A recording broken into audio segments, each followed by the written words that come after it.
दोस्तों आज मैं बात करने जा रहा हूँ यूपीएससी सिविल सर्विस एग्जाम क्या है। इसके बारे में आपको डिटेल में जानकारी दी जाएगी कि यूपीएससी सिविल सर्विस एग्जाम क्या है तथा इस एग्जाम के लिए एजुकेशन क्वालिफिकेशन क्या होनी चाहिए और एज लिमिट कितनी होनी चाहिए तथा इसका सिलेबस क्या होगा तथा प्रीवियस ईयर के कट ऑफ क्या हैं, इसके बारे में आपको डिटेल में जानकारी दी जाए। तो चलिए बात करते हैं यूपीएससी सिविल सर्विस एग्जाम क्या है।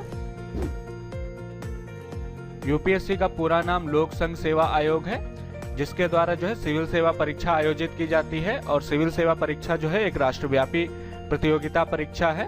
इस प्रतियोगिता के द्वारा भारतीय प्रशासनिक सेवा जैसे आईएएस, भारतीय वन सेवा आईएफएस और भारतीय पुलिस सेवा आईपीएस व अन्य सिविल सेवाओं के लिए भारतीय युवाओं का चयन किया जाता है।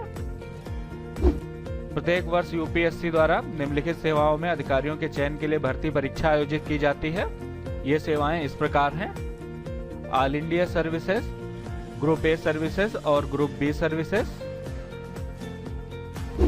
अब बात करते हैं इन सर्विसेज के अंदर कौन कौन से डिपार्टमेंट्स आते हैं। ग्रुप ए सर्विसेज की बात करें तो इसमें इंडियन एडमिनिस्ट्रेटिव सर्विसेज यानी कि आईएएस ऑफिसर और Indian police services IPS officer और Indian forest services IFS officers की पोस्ट होती हैं। वहीं पर अगर ग्रुप ए सर्विसेज की बात करें तो इसमें जो है Indian forest service officer, revenue service officer, corporate law service officer और audit and accounting service officer तथा civil account officer, railway account officer, defence accounts officer, finance, postal और वायर अकाउंट ऑफिसर तथा इसके साथ साथ पोस्टल सर्विस ऑफिसर और ordnance factory administrative officer, defence state service officer तथा railway protection force administrative service officer की post आती हैं। अब बात करते हैं ग्रुप बी सर्विसेज की। तो इसके अंतर्गत arm force headquarter civil service officer तथा पांडिचेरी सिविल सर्विस और पांडिचेरी पुलिस सर्विस ऑफिसर्स की पोस्ट आती हैं। अब बात करते हैं इस परीक्षा के लिए कौन कौन से लोग आवेदन कर सकते हैं।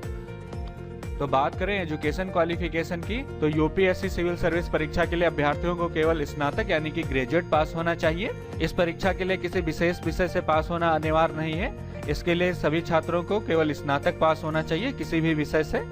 और इस परीक्षा में अपेयरिंग कैंडिडेट भी आवेदन कर सकते हैं, यानी कि जो अपने ग्रेजुएशन के लास्ट ईयर में है वो कैंडिडेट भी आवेदन कर सकते हैं। अब बात करते हैं यूपीएससी सिविल सर्विस एग्जाम में कितनी बार बैठ सकते हैं, यानी कि एक अभ्यर्थी कितनी परीक्षाएं दे सकता है। तो सामान्य कैटेगरी यानी कि जनरल कैंडिडेट 6 बार यूपीएससी सिविल सेवा परीक्षा दे सकते हैं। वहीं पर अन्य पिछड़ा वर्ग यानी कि ओबीसी छात्र 9 बार यूपीएससी सिविल सर्विस एग्जाम दे सकते हैं तथा अनुसूचित जाति और अनुसूचित जनजाति के उम्मीदवारों के लिए कोई भी नियम नहीं है। अब बात करते हैं नेशनलिटी की। तो अगर राष्ट्रीयता की बात करें तो भारतीय प्रशासनिक सेवा, भारतीय वन सेवा और भारतीय पुलिस सेवा के लिए आवेदन करने वाले छात्र जो हैं भारतीय नागरिक होने चाहिए तथा अन्य सभी सेवाओं जैसे भारत के नागरिक, नेपाल के नागरिक, भूटान के नागरिक तथा तिब्बत के शरणार्थी जो 1 जनवरी 1962 से पहले भारत में आए हैं आवेदन कर सकते हैं ग्रुप बी और ग्रुप ए की सेवाओं के लिए। आइए अब बात करते हैं एज लिमिट यानी कि आयु सीमा की। तो एज लिमिट के लिए न्यूनतम आयु 21 वर्ष निर्धारित की गई है और अधिकतम आयु 32 वर्ष होनी चाहिए, यानी 21 से 32 साल के बीच के उम्मीदवार इस परीक्षा के लिए आवेदन कर सकते हैं। वहीं पर अनुसूचित जाति और अनुसूचित जनजाति के छात्रों को आयु सीमा में 5 वर्ष की छूट दी जाएगी तथा अन्य पिछड़ा वर्ग यानी कि ओबीसी कैंडिडेट को आयु सीमा में 3 वर्ष की छूट दी जाती है। और इस सैन्य क्षेत्र में सेवाएं दे चुके उम्मीदवारों को, जिन लोगों ने भारतीय सेना में कम से कम 5 वर्ष या इससे अधिक सेवाएं दी हैं, उनको आयु सीमा में 5 वर्ष की छूट दी जाती है। अब बात करते हैं UPSC civil service exam pattern की।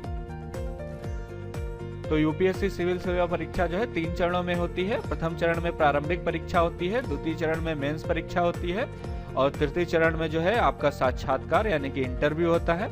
प्रारंभिक परीक्षा में 2 पेपर होते हैं। पहला पेपर सामान्य अध्ययन प्रश्न पत्र 1, दूसरा पेपर सामान्य अध्ययन प्रश्न पत्र 2 जिसे सीसेट बोला जाता है। अब बात करें अगर सामान्य अध्ययन प्रश्न पत्र 1 की तो इसमें जो है टोटल 100 क्वेश्चन पूछे जाते हैं जो कि 200 नंबर के होते हैं और इस पेपर को हल करने के लिए 2 घंटे का टाइम दिया जाता है तथा इस एग्जाम में जो है निगेटिव मार्किंग होती है। प्रत्येक गलत आंसर के लिए 1/3 नंबर जो है काट लिए जाते हैं। वहीं पर अगर सी सेट की बात करें तो सी सेट में टोटल 80 क्वेश्चन पूछे जाते हैं जो कि 200 नंबर के होते हैं और इसके लिए 2 घंटे का टाइम दिया जाता है। इसमें भी निगेटिव मार्किंग होती है, 1/3 निगेटिव मार्किंग होगी। अब बात करते हैं मेंस एग्जाम की। तो मेंस एग्जाम में 9 प्रश्न पत्र होते हैं जिसमें से 2 केवल क्वालिफाइंग होते हैं और 7 जो है तथा 7 पेपर से आपकी मेरिट बनती है। तो सबसे पहले बात करते हैं क्वालिफाइंग पेपर की, पेपर ए और पेपर बी। पेपर ए जो है अनिवार्य भारतीय भाषा का होगा जो 300 नंबर का होगा और पेपर बी जो है अंग्रेजी का होगा, यह भी 300 अंक का होगा।